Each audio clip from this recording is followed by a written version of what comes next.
नमस्कार, भव्य भारत न्यूज में आप सभी दर्शकों का स्वागत है। कुछ पेड़ या पौधे ऐसे होते हैं जो सड़क के किनारे उगते हैं।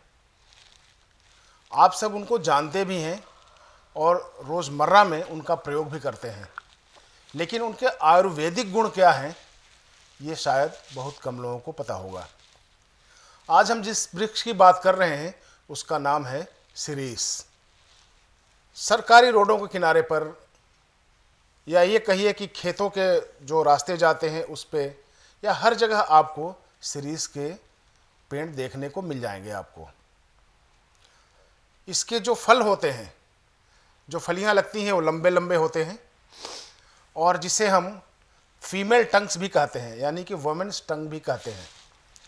आज उसका हम उपयोग जानेंगे और इसके गुण बताने के लिए आज हमारे बीच वैद्य लक्ष्मण दास रतन भारद्वाज जी मौजूद हैं, जिसपे कि आपका गहन अध्ययन है और वो बताएंगे कि इसके जड़ से लेकर और पत्ते तक, फूल तक ये किस तरह से मानव उपयोगी है और इसका उपयोग आप सब कर सकते हैं। तो चलिए, स्टूडियो में आज मौजूद है, फिर स्वागत करते हैं वैद्य जी का। आपका बहुत बहुत स्वागत है। नमस्कार।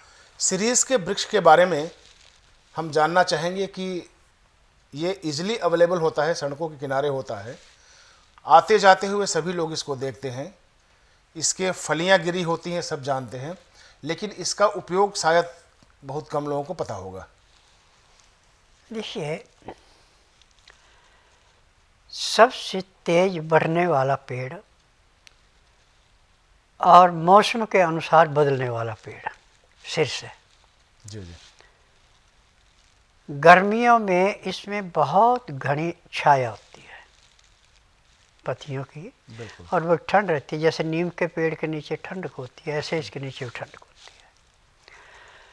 और सर्दियाँ आते ही इसमें दिसंबर से जनवरी तक पूरे पत्ते झड़ जाते हैं, नंगा हो जाता है और नीचे भी धूप आती रहती है। अच्छा। इस पेड़ की विशेषता है। जी जी। और इसकी छाल खुरदरी होती है और एक खाल झड़ती रहती है, बढ़ती रहती है। और ये पेड़ जो मुलायम ज़मीन है, रेतली ज़मीन है, इसमें ये पेड़ 8 से 10 फुट तक मोटा हो जाता है। 8 से 10 फुट तक मोटा हो जाता है। मोटाई में हो जाता है। और ऊंचाई में ये 30 से 40 फुट तक जाता है। यदि इसकी देख रेख ठीक की जाए तो ये एक किस्म की डिस्पेंसरी है। अच्छा। जिसका इलाज पूरे संसार में कहीं नहीं, उसका इलाज इसके पास है। आपको दाद, खुजली, चर्म रोग ऐसा हो गया जहाँ सब डॉक्टर हकीम हार गए, इसकी छाल को पानी में उबाल के पीने को दें और पत्तों को पानी में उबाल के नहाने को दें। कितना पुराने से पुराना आपका चर्म रोग समाप्त हो जाएगा। जी जी। और इसका 2 किस्म के पेड़ होते हैं। ये एक का बीज जो है वो श्वेत का लाता, एक का काला। काला जो शीर्ष का पेड़ है, इसकी फली थोड़ी छोटी होती है। जी जी। और श्वेत वाले की फली लंबी होती है। तो क्या ये नर और मादा है, इस तरह से आप इसको? हाँ, नर मादा ही हैं। अब कौन नर कौन है और मादा कौन है? सफ़ेद वाला क्या है? नहीं, दोनों में नर मादा होते हैं। अच्छा, दोनों में नर मादा होते हैं। हाँ। जी जी। और इसमें बसंत ऋतु में जो है पत्ते आने शुरू होते हैं और मार्च अप्रैल में जैसे गर्मी आती है पूरा पेड़ छा जाता है। और इसमें जो फूल आते हैं वो भी धागों की भांति होते हैं, गुच्छे के गुच्छे में लगते हैं और एक फूल में 3 से 4 फलियाँ लग जाती हैं। जी। फली की लंबाई 6 इंच से लेकर 11 इंच तक होती है। लंबी लंबी होती है। हाँ। और चौड़ाई भी 2.5 इंच से लेके 3 इंच तक हो जाती है। जी जी। अब इसमें जो काले रंग का शीर्ष का बीज है, ये जिनकी आँखों में श्वेत मोतिया काला मोतिया है, यदि हम इस बीज को घिस करके और आँखों में सुरमे की भांति लगाते हैं तो काला श्वेत मोतिया दोनों कट जाते हैं। आँखों की दृष्टि के लिए ये रामबाण है। जी जी। और इसमें एक सबसे बड़ी विशेषता ये है कि शीर्ष का पेड़ की छाल, इसके पत्ते, इसके फूल, इसके बीज सब काम में आते हैं। अब जैसे आपकी आँखें ऐसे लाल होगी जैसे खून टपक रहा है, बहुत ज़्यादा दर्द हो रहा है, तो आप शीर्ष के पत्तों को लाके धो के, मिट्टी ना हो, पीस के चटनी बना लें। उस चटनी में थोड़ा सा गंगा जल या गुलाब जल मिला के उसको कपड़े से छान लें और इसके अंदर थोड़ा सा शहद मिला के आँखों में डालें। आँखों में लगेगा नहीं और बड़ी ठंड महसूस होगी आँखों के अंदर, और 3-4 मिनट में आपकी आँखें बिल्कुल साफ़ हो जाएंगी, जो बिल्कुल ऐसा लग रहा था जैसे आँखों से खून टपक रहा है। उसमें परिवर्तन आना शुरू होगा। 24 घंटे में आँख बिल्कुल जैसे चांदी का बर्तन तेजाब से धो के चमकता है, ऐसे चमकना शुरू हो जाती है। बाबा जी, अब रोकते हैं आपको बीच में और ये जानना चाहेंगे कि गुलाब जल को भी अगर हम आँख में डालते हैं तो वो थोड़ा सा पहले लगता है, तो आपने गुलाब जल को गंगा जल से आपने उसकी तुलना कर दी, तो कैसे गुलाब जल कैसे बनता है? गुलाब जल का बनाने का तरीका है कि पहले गुलाब के फूलों को सुखाया जाता है जी। सुखा करके फिर एक बर्तन होता है जिसके ऊपर ढक्कन लगा के और एक छेद वाला सुराख के अंदर एक, चाहे पीतल का, चाहे स्टील का, चाहे लकड़ी का ही निप्पल लगा दें। उसके ऊपर फिर प्लास्टिक लगा करके, और प्लास्टिक पानी के अंदर से निकलना। अब जो इसको गुलाब की पत्तियों को उबालेंगे, सूखी पत्तियों को पानी डाल के, उससे भाप बन के जो गुलाब आएगा, ये आपका गुलाब जल कहलाता है। डिस्टिलेशन, इसका मतलब डिस्टिल करके। हाँ। डिस्टिल करके फिर पानी आते हैं। तो इसमें यदि आपने 80 किलो फूल डाले हैं सूखे, तो इसका जो गुलाब जल है वो बिल्कुल प्योर माना जाता है और सबसे ज़्यादा प्रभाव है उसका। नहीं, 80 किलो से क्या लेना देना है? इसकी रेशो अलग अलग बनाई गई है ना। अच्छा, लेकिन अगर घर पे हम इसको निकालना चाहें तो? घर पे निकालना चाहें, जैसे हमने 5 किलो सूखी पत्तियाँ ले ली गुलाब की, तो इसके अंदर हमने 10 किलो पानी डालना है और फिर इस पे ढक्कन लगा के ऊपर से ऐसे बंद करना कि कहीं दाएं बाएं से भाप ना निकले। या कुम्हार वाली मिट्टी लगा देते हैं। कुम्हार की मिट्टी नहीं है तो फिर आप लोहे का एक ऐसा स्प्रिंग बनाएंगे जिसको उसके ऊपर कस देंगे, ताकि इसका बर्तन के ऊपर ढक्कन बिल्कुल टाइट हो जाए, वहाँ से हवा ना निकले, भाप ना निकले। अब जब इसको उबालेंगे तो पानी जब उबलेगा उसकी भाप बनेगी। वो भाप जो ऊपर को आपने सुराख करके लकड़ी का पाइप निकाल रखा बाहर, उसके ऊपर आप या तो रबड़ का पाइप लगा दें जो पानी के अंदर से निकलता हो, या फिर आप स्टील का पाइप लगा दें या तांबे का पाइप लगा दें, कोई सा भी। अब जब पानी के अंदर से वो ठंडी होगी भाप, तब उसका फिर पानी बन जाएगा, वो गुलाब जल कहलाता है। कुकर का भी तो लोग इस्तेमाल कर सकते हैं। कुकर में फिर कम आएगा, या बड़ा कुकर है तो उसमें भी हो सकता है। अच्छा, बड़े कुकर में भी हाँ, इसका इस्तेमाल तो जहाँ किया पे बिसल है उस बिसल में पाइप लगाना पड़ेगा। हाँ हाँ, वही विसिल वाला हाँ, पाइप लगा के उसमें पाइप उसको लगा फिर के, पानी से निकाल के और हाँ, फिर उसको करके निकाला जा सकता है। वैसे ये भी है। गंगा जल से आपने इसकी तुलना कर दी, तो क्या गंगा जल में इसको कैसे हम इसकी तुलना? हम क्या गुलाब गंगा जल जल का यदि गुलाब जल नहीं डालते हैं ना माँ, तो गंगा जल डाल दें। गंगा जल में कभी कीड़ा नहीं पड़ेगा, कभी महक नहीं आएगी, और गुलाब के फूल में भी यही है। अच्छा, मतलब प्योरिटी के हिसाब से आपने कहा है कि या हाँ, तो गंगा जल हो या फिर गुलाब जल। गुलाब जल का हो। जी जी। अब जो ये इसके भाप बनाई गई, इस भाप को आप जितने साल मर्जी रखें ना, इसकी एक्सपायर डेट नहीं खराब होता, सबसे बड़ी चीज़ है। और जो इसकी पत्तियाँ हैं, जब हमने उसको पीस करके गुलाब जल या गंगा जल मिला के छान लिया, उसमें थोड़ा शहद मिला दिया, शहद मिलाने के बाद आँखों में डालेंगे, आँखों में बड़ी ठंड महसूस होगी। और जब आप 2 या 3 मिनट बाद वो साफ़ करेंगे आँखों को, कपड़े से करें चाहे हाथ से कर लें, ऐसे आँख खुल जाएगी। जो आपकी आँख बिल्कुल लाल थी उसमें धुंधलापन आ जाएगा, लाल नहीं रहेगी।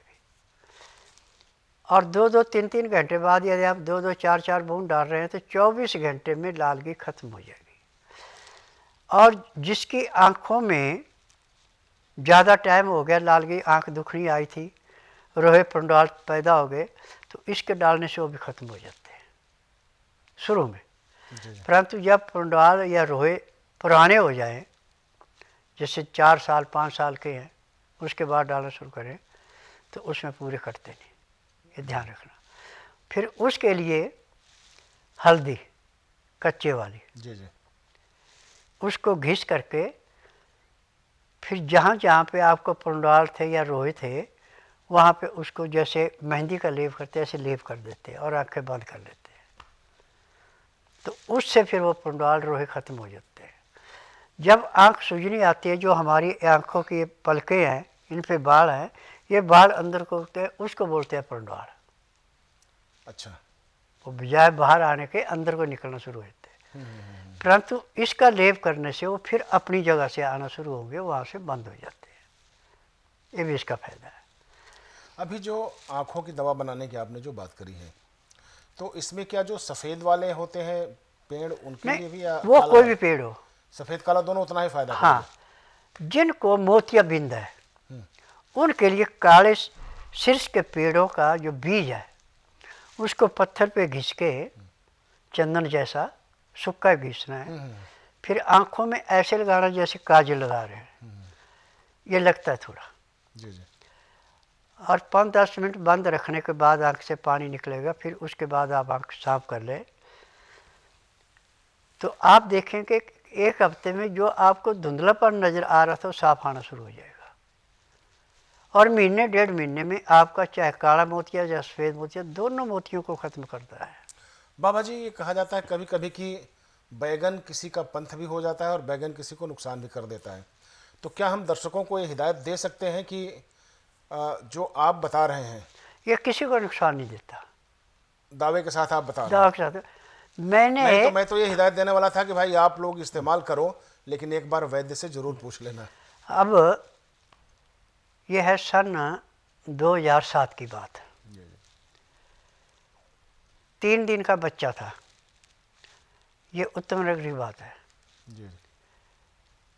और माँ जैसे अपने बाहर गई निकलने, तो जैसे उसने कपड़ा हटाया तो बच्चे की आंखें खुली थी, वो ऐसे देख रहा था। उसमें जो उसने कपड़ा ओढ़ रखा उसको हटाया, उसके अंदर से पता नहीं क्या पड़ गया, और बच्चे की दोनों आंखें सूज भी गई और बिल्कुल लाल ऐसे होगी जैसे खून निकल रहा है। अब उन्होंने फ़ोन किया कि ऐसे ऐसे बात होगी बच्चे को। मैंने कहा भाई ऐसा है कि पहले बच्चे को देखना पड़ेगा, बिना देखे मैं नहीं करूँगा कोई भी इलाज, मैं आपको बताऊँगा। वो बच्चे को लेके आए, बच्चा देखा, और जब मैंने उसकी आँख ऐसे हटाई, खोली, तो उसके अंदर जैसे मच्छर होता है ऐसे दोनों आँखों में 2-2 कान पड़े हुए हैं। परंतु मच्छर का तो पंख होता है, टांगे होती है, कुछ नहीं था। वो रुई के साथ एक, उसका नाम है हारवे। अच्छा, हारवे। हाँ, तो ये मैंने 4-4 दाने दोनों आँखों में डाल दिए, आँख बंद कर दी। उसके डालने के बाद बच्चे का रोना बंद हो गया। जो बच्चा चिल्ला रहा था वो रोना बंद हो गया। फिर उसके बाद रुई की बत्ती बनाई और आँख ऐसे खोल करके उसके अंदर इसमें भी बत्ती रख दी, इसमें भी बत्ती रख दी, और बत्ती रखने के बाद फिर आँख ऐसे खुला करके बत्ती उठा ली, उसके साथ आ गए। तो इसमें से भी वो कालापन आ गया, इसमें से भी वो कालापन आ गया, और बच्चा शांति से सो गया। फिर उसके बाद मेरे पास पाउडर रखा हुआ था इसका, शीर्ष का, तो मैंने उसकी माँ को दे दिया और उसका बाप आया था उसको दे दिया कि भैया आप ऐसा करना कि सुबह शाम इसका काजल जैसा लगा दिया करना इसको। तो 4 दिन के बाद आई, देखो आंखें तो साफ हो गई पर आँखों पे थोड़ा सा सेधी सी महसूस हो रही है। तो मैंने कहा फिर कोई बात नहीं, आप आइए यहाँ दवाई बना के दे देंगे। फिर शीर्ष के पत्ते उतारे, धोए, फिर कपड़े से सुखाए, फिर पीसे, चटनी बनाई, फिर उसमें गंगा जल के 2 ढक्कन डाल दिए बोतल के, शीशे की बोतल थी। फिर उसको अच्छी तरह मसल के फिर कपड़े से मल के कपड़े से साफ़ कर लिया। 3 बार साफ़ करके फिर एक एक बूंद दोनों आँखों में डाल दी। आँखों में डालने के बाद एक बार तो बच्चे ऐसे झुनझुनाहट सा किया पर रोया नहीं बच्चा। और थोड़ी देर के बाद उसने आँख खोली तो जो आँख में स्वेदी सी थोड़ी सी महसूस हो रही थी वो उसके साथ आ गई, पानी के साथ। और बच्चा बिल्कुल ठीक। अब जब कभी वो आते भी मेरे पास कहते ये आपने तो हमारे बच्चे को जीवन दान दे दिया, डॉक्टरों ने तो कहा था कि भैया ऑपरेशन करना पड़ेगा, आपने बिना ऑपरेशन से ठीक है। मैंने नहीं ठीक किया, ये सारी शीर्ष की देन है, ये शीर्ष से ठीक हुआ। मैं तो एक स्विच हूँ, आप बल्ब है, पीछे ट्रांसफार्मर में लाइट का स्विच ऑन होगा बल्ब जल जाएगा। यदि ट्रांसफार्मर में लाइट नहीं है, स्विच ऑन ही रहे, बल्ब कहाँ जलेगा। भाई मैं तो स्विच का काम करता हूँ।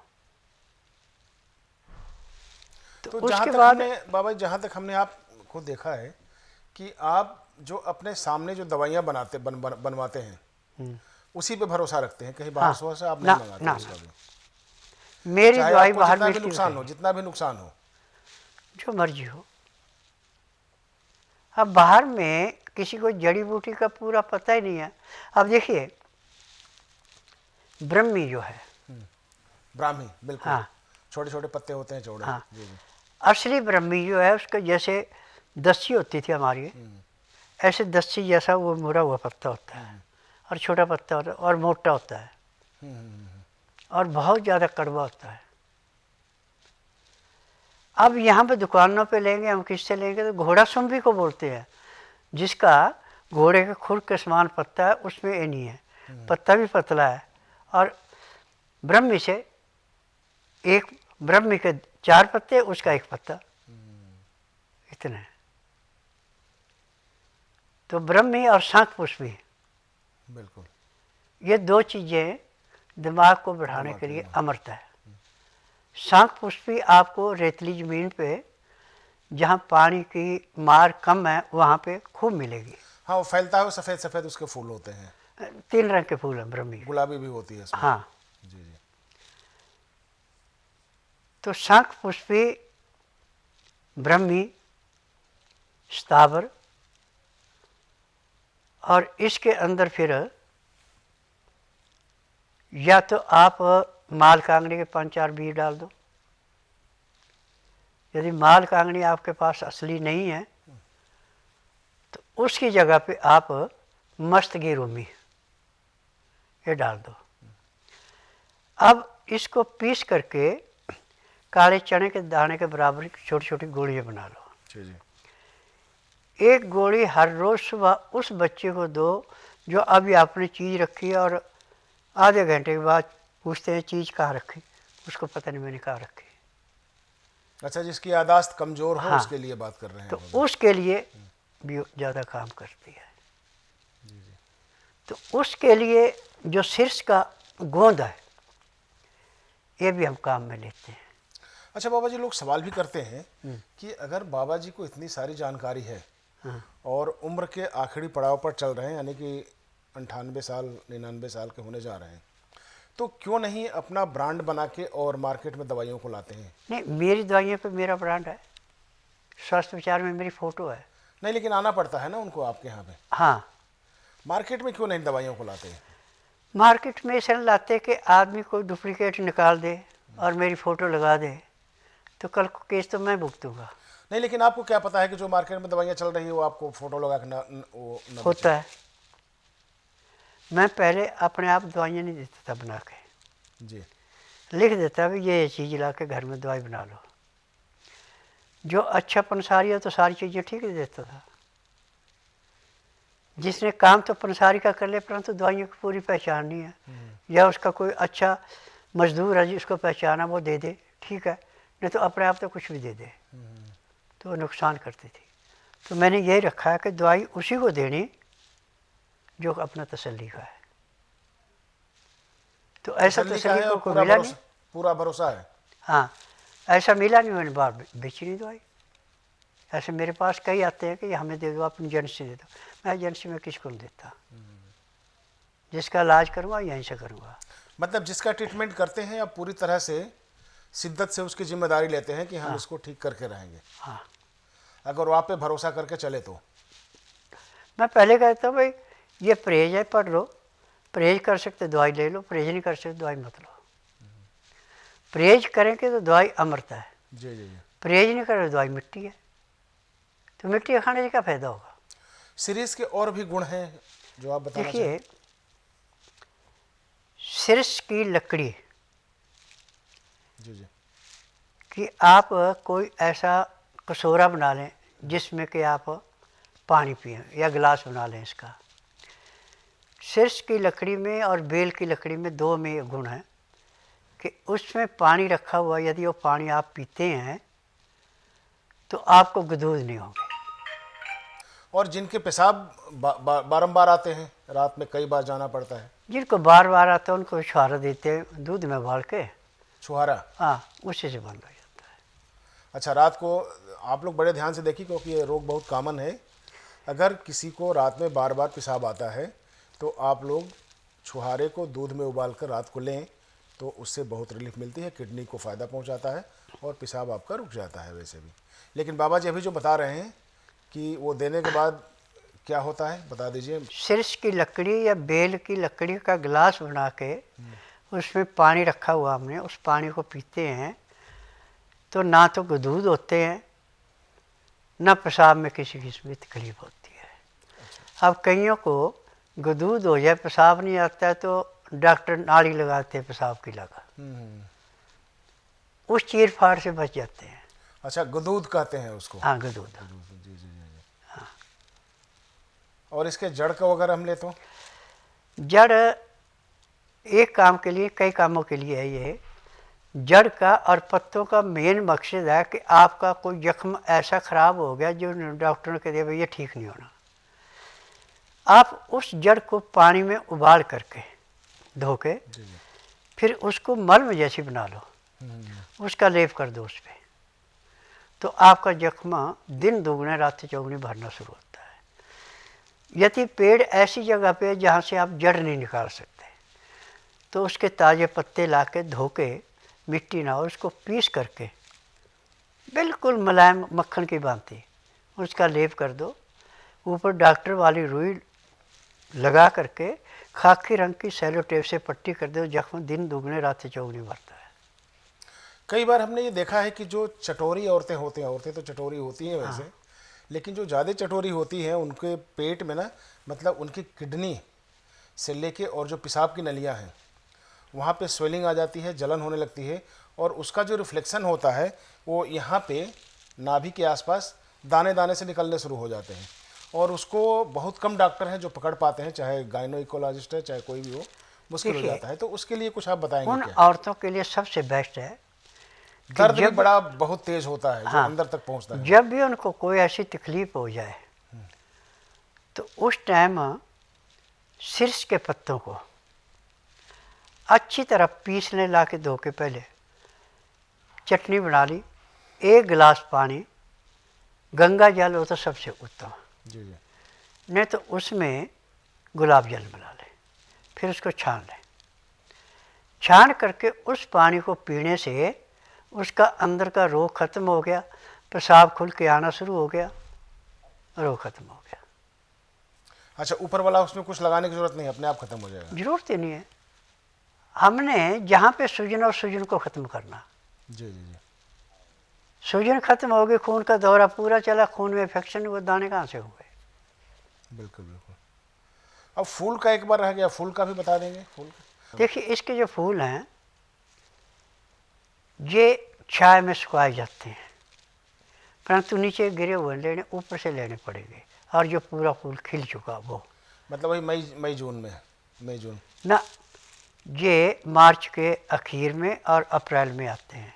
अच्छा। फिर आने के तो ऐसे अगस्त में भी आते हैं, परंतु उनका इतना लाभ नहीं होता, क्योंकि उसमें नमी रहते फूलों में। अच्छा, पहले फूल की आप बात कर रहे हैं? हाँ जो पहले पहले फूल है? हाँ। जी जी।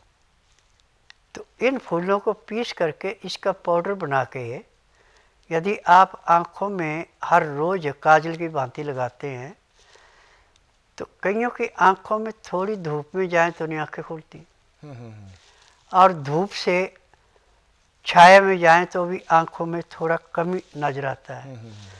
तो उस फूल का जो काजल बना के आँखों में लगाया जाता है, उससे गर्मी सर्दी का कोई प्रभाव नहीं पड़ता। ये बहुत अच्छी बात आपने बताई बाबा जी। लेकिन एक सवाल यहाँ पे उठता है कि ये तो देहात के लोग जो आपका वीडियो देख रहे हैं वो कर सकते हैं, प्रयास कर सकते हैं, कितना सही उतरता नहीं, है देखिए, ये नहीं ऐसा कहा जा है, सकता। लेकिन जो शहर में लोग हैं, शहर में या पार्कों में हर जगह आपको शीर्ष का पेड़ लाजमी मिलेगा। शीर्ष का, नीम का, गुल्लर का, ढाक का, ये पेड़ तो पार्कों में हर जगह मिलता है, चाहे एक पेड़ हो चाहे दो हो। उन पेड़ों में से ला के घर में बना सकते हैं, कोई परेशानी नहीं है। हाँ, जिसमें आपने पीसने बीज, आपने इसका काजल बनाना है, वो आप पत्थर की कुंडी होती है, लकड़ का डंडा होता है, ऐसे पत्थर का भी है कहीं में, उसमें उसको धो लें, कहीं मिर्च ना हो, उसमें नमक ना हो। सूखने के बाद उसके अंदर घोट लो, फिर मलमल कपड़े से उसको छान लो, ताकि उसमें थोड़ा सा भी कण ना रह जाए, बिल्कुल मुलायम हो जाए वो। उसको आप कांच के किसी भी बर्तन में डाल के रख लो, चाहे वो 20 साल पड़ा रहे, ना उसमें कीड़ा लगना, ना उसने ख़राब होना। जब भी आपने आराम करना है और थके हुए हैं तो आँखों में ऐसे उंगली लगा के और ऐसे काजल की भांति लगा लें। तो लगाने के बाद मिनट 1.5 मिनट तो उसको थोड़ा सा भारीपन आएगा। उसके बाद आँखों से जैसे बारिश गिरती है, बड़ी मोटी मोटी बूंदें, ऐसे धारियाँ निकलती हैं पानी की, और 10 मिनट में आँख बिल्कुल ऐसे साफ़ हो जाती है जैसे घनघोर गठर छाई है, तूफान आया और बादल साफ हो गए और एक बूंद भी पानी नहीं गिरा, ऐसे ही इससे आँखों की सेफ्टी होती है। आप उपमा इतनी जानदार देते हैं कि लोग उसी में उलझ कर रह जाते हैं। लेकिन फिर एक सवाल भी वो करते हैं कि बाबा जी तो इतनी दवाइयाँ बता देते हैं, हम लोग जब करने जाते हैं और कोई बात होती है, जब हम पूछने के लिए फ़ोन लगा देते हैं तो कोई जवाब नहीं आता वहाँ से। देखिए, अब मेरा तो सारा 1 घंटे का काम होता है फ़ोन करने का, शाम को 4 से 5 तक। 4 से 5 फ़ोन करेंगे तो जो शाम नंबर को। दिया गया है उस पर आप उठा लेंगे? हाँ, उस पर जितने फ़ोन हैं उनसे मैं बात कर लेता हूँ, परंतु एक से मैं बात कर रहा हूँ, दूसरे को तभी समझाऊँ जब एक का पेट भरेगा। सही बात जब है। उसी से नहीं पूरी बात हुई, उसका फ़ोन करके फिर बात कहाँ से करूँगा? तो ये इनकी किस्मत पे छोड़ दें कि अगर आपसे बात हो जाए तो ये इनकी अच्छी किस्मत है, ये कहा जा सकता है अभी। नहीं तो यहाँ के समझ लो। यहाँ के समझने के बाद वही 30 से 35 हज़ार रुपये लेंगे आप? नहीं नहीं, वो तो दवाई देंगे तो लेंगे, ऐसे समझ। अच्छा, वैसे समझा जा सकता है। हाँ। वैसे 100 रुपये का पर्ची लेके आए और आपसे समझ लें? हाँ। वो नहीं, शाम को कोई पर्ची नहीं होती। अच्छा। वो तो ऐसे जनरल नॉलेज में बैठाई जाती, भाई ये है, लिख लो। अच्छा अच्छा। हाँ। तो आप बता सकते हैं। हाँ। चलिए, तो आज आपने दर्शकों को बड़ी अच्छी जानकारी दी। जिन दर्शकों को ये शिकायत रहती है कि बाबा जी बात नहीं कर पाते और जो दवाइयाँ बताते हैं अगर वो समझ में नहीं आती तो कैसे हम इस्तेमाल करें, तो आज मैं आपको स्पष्ट कर देता हूँ कि बाबा जी से आप 4 से 5 बजे के बीच फ़ोन करके आप पता कर सकते हैं क्या है। और अगर नहीं है, अगर कहीं आसपास में है या कभी किसी काम से दिल्ली आते हैं तो इनसे एक बार मिल के आप सलाह ले सकते हैं, बशर्ते वो बुधवार का दिन ना हो। आज सीरीज़ के बारे में आपको बहुत अच्छी जानकारी मिली और उम्मीद है कि आप लोग इन चीज़ों को इस्तेमाल करेंगे, और वही खास करके इस्तेमाल करें जो हर जगह से थक गए हैं, जिनके पास न पैसे हो या फिर पैसे भी हो तो सक्षम नहीं हो वैद्य के पास जाने के लिए या डॉक्टर के पास जाने के लिए, वो तो इस्तेमाल कर सकते हैं। लेकिन जिनके पास पैसे हैं और वो शरीर से डरते हैं कि हमें कुछ हो न जाए, तो निश्चित तौर पे वो वैद्य का भी सलाह अवश्य ले लें। आज के एपिसोड में इतना ही, अगले एपिसोड में फिर मिलेंगे।